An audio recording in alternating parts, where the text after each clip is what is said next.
E aí pessoal, tudo bem com vocês? Meu nome é Lucas, sou professor de História aqui na cidade de Buriti dos Lopes. E hoje eu queria falar sobre o Pirangi Clube e o Fumacê Clube.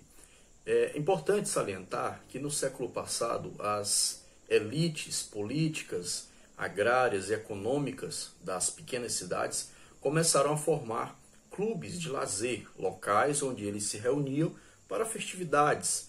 Eram grupos da aristocracia, os comerciantes, as pessoas mais ricas, os senhores de terra e os políticos, aquelas famílias que eram mais abastadas.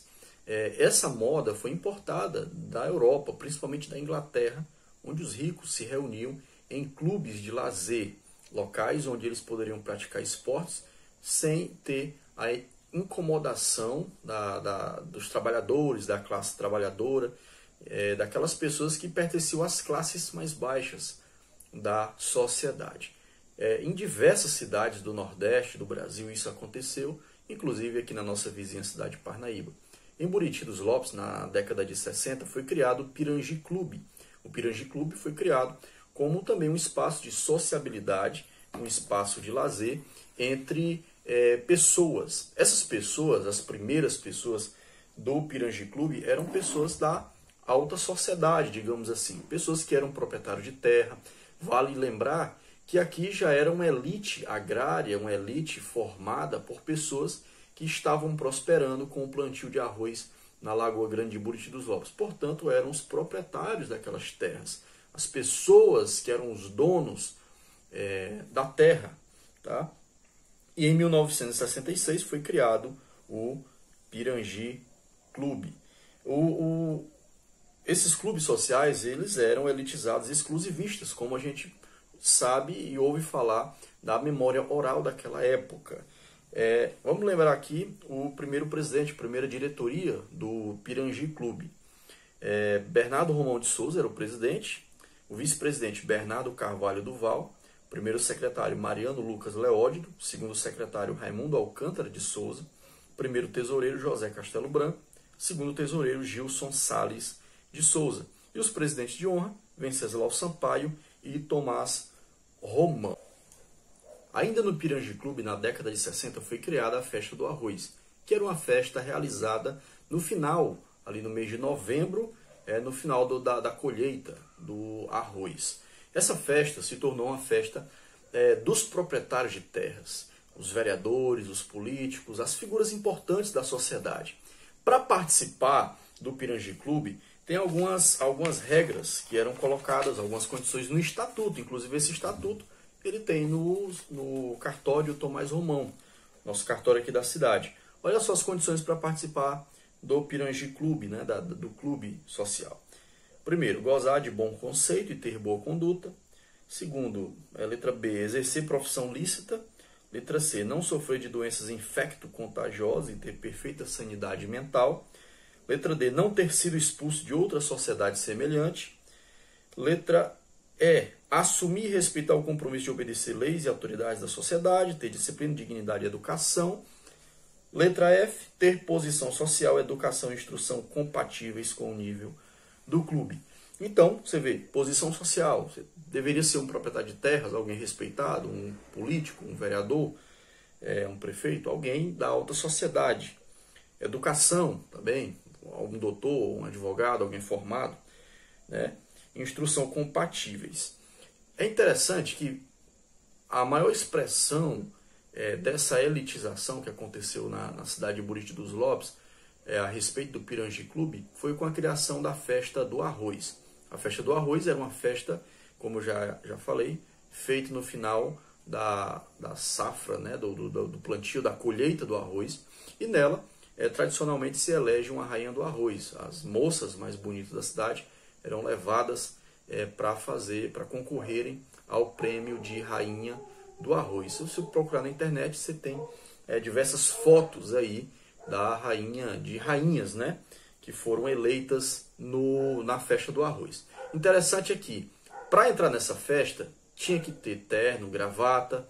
Para entrar nessa festa, tinha que fazer parte do clube, não podia pessoas estranhas, pessoas alheias, pessoas que não faziam parte do clube, sócios, não podiam não sócios. Então eram aquelas mesmas figuras as figuras ricas, as figuras mais importantes da sociedade. Os trabalhadores do arroz, os plantadores, eles que colhiam, eles não faziam parte destas festas. Então tinha essa festa do arroz.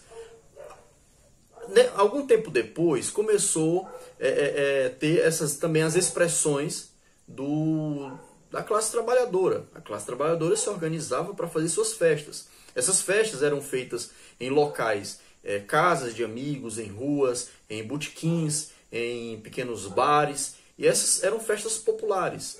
A própria população fazia, realizava, mas não tinha uma expressividade tão grande para a sociedade. E foi criado, inclusive, a expressão a festa de primeira e festa de segunda. A festa de primeira era a festa organizada no Pirangi Clube, era a festa do arroz. Tá? Como eu já falei, só entrava de paletó e gravata. E o interessante dessa festa de primeira é que muitos penetras eles entravam pulando o muro do Pirangi Clube nas décadas de 60, 70 e 80. Pulavam o muro do Pirangi Clube para participar. Quando não raras vezes aconteciam, eles tinham que ser devolvidos por cima do muro ou então passar a vergonha de ter que ser expulsos pelo meio daquelas pessoas, dos sócios que participavam ali daquelas festas. As festas de segunda, como eu falei, eram festas organizadas em outros locais, casas de amigos, e eram frequentados pela classe trabalhadora. Isso começou a mudar com a criação do Fumacê Clube. O Fumacê Clube foi criado em 1970 pelo maranhense Elias Gonçalves.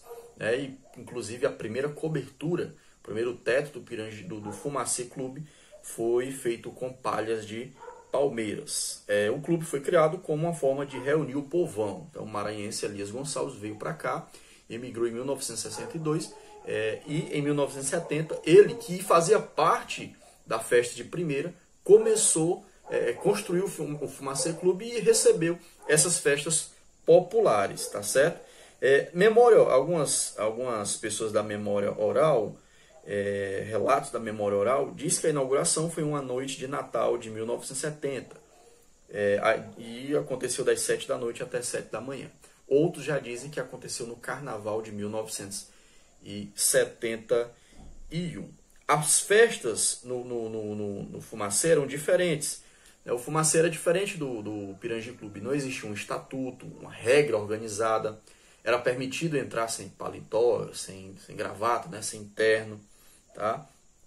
E algumas pequenas regras que foram construídas ao longo do tempo. As festas no Fumacê reuniam trabalhadores e o grupo musical Escravos do Samba. Então eram os trabalhadores mesmo, aqueles que trabalhavam nos plantios de arroz, em outras atividades aqui da cidade, que participavam dessas festas no Fumacê Clube. E foi criada também uma festa do arroz no Fumacê Clube, que foi uma criação da ADEC Prolab, que é a associação aqui de plantadores de arroz, né? Foi criada nos anos 80 essa festa, e o interessante é que ela foi apelidada de Festa do Bagaço, né? Festa do arroz, a dos ricos, Festa do Bagaço, né? Que era uma festa do arroz, mas foi apelidada pelos ricos de Festa do Bagaço.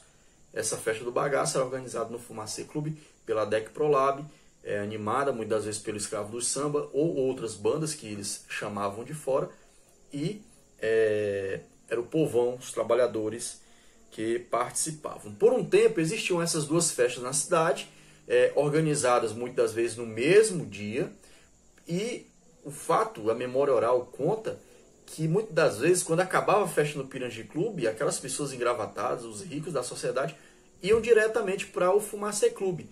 E o seu Elias, proprietário do Fumacê Clube, não recriminava. Ele deixava que o pessoal entrasse e dizia que no Fumacê Clube todos poderiam dançar. Tá?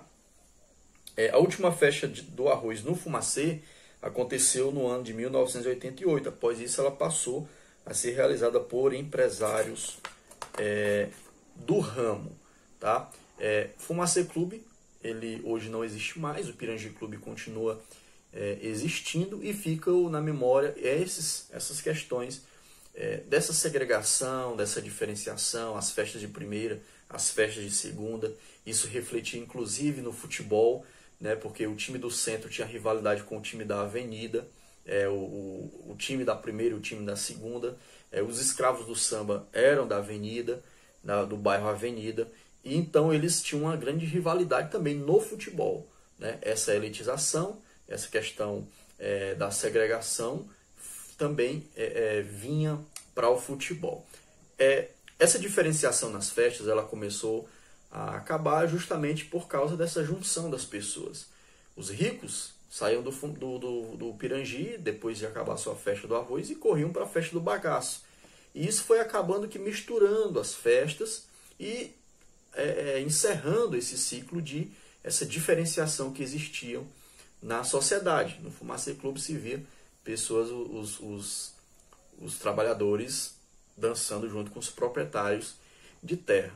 Tá? A festa do arroz ainda existe ali no Pirangi Clube e é uma das festas mais prestigiadas e aguardadas do ano. Espero que você tenha gostado desse vídeo. Deixe seu comentário, sua contribuição, se você tem alguma lembrança, se você já foi a alguma festa do arroz, você que é mais velho, tem mais idade, que lembra dessas coisas, deixe seu comentário aí, a sua contribuição, para que a gente possa também conhecer mais dessa história.